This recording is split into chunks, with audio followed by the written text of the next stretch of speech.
हमारे चैनल को अवश्य सब्सक्राइब करें और नए अपडेट्स सबसे पहले पाने के लिए इस बेल बटन को दबाना न भूलें।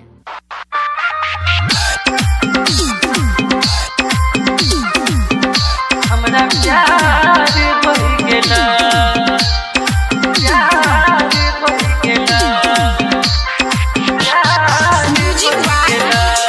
डीजे उमेश सुखीपुर बाजार माँ गिरजा रिकॉर्डिंग स्टूडियो फुलहर। जब मम्मी हिप्पी बानी छाड़ी से हमरा प्यार बढ़ गेला, जब मम्मी हिप्पी बानी छाड़ी से हमरा प्यार बढ़ गेला।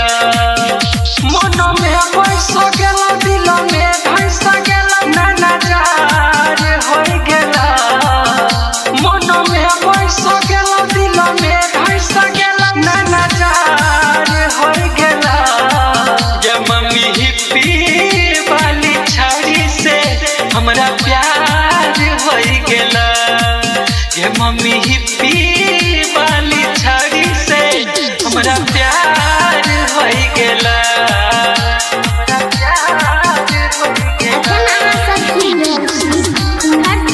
माँ गिरजा म्यूजिक के प्रस्तुत जब मम्मी हिप्पी वाली छाड़ी से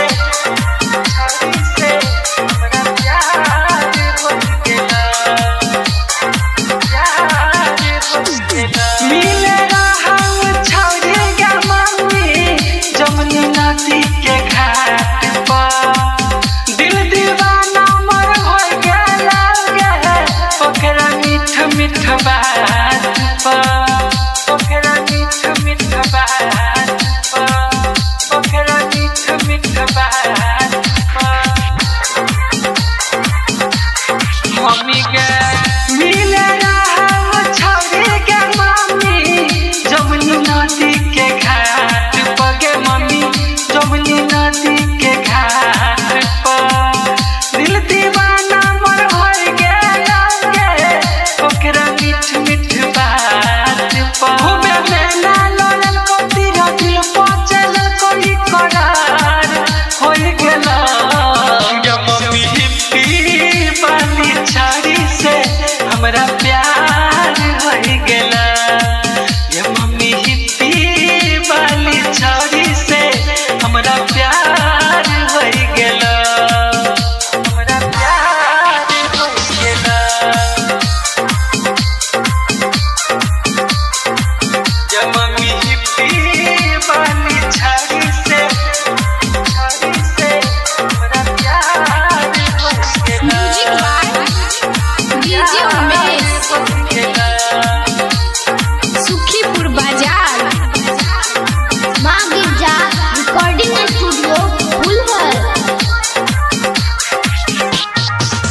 ओकरे से मोरा लगन लगाई दे, कोई दे शादी के बात के, डीजे बिट्टू के रथ पर सजको जैते हमर बारात के, जैते हमर बारात के, जैते हमर बारात के। मम्मी के ओकरे से मोर लगन लगाई दे, कोई दे शादी के बात के मम्मी, कोई दे शादी के बात के, डीजे राजेश के रोथे पर सजको जैते हमर बारात के, अजित भेलो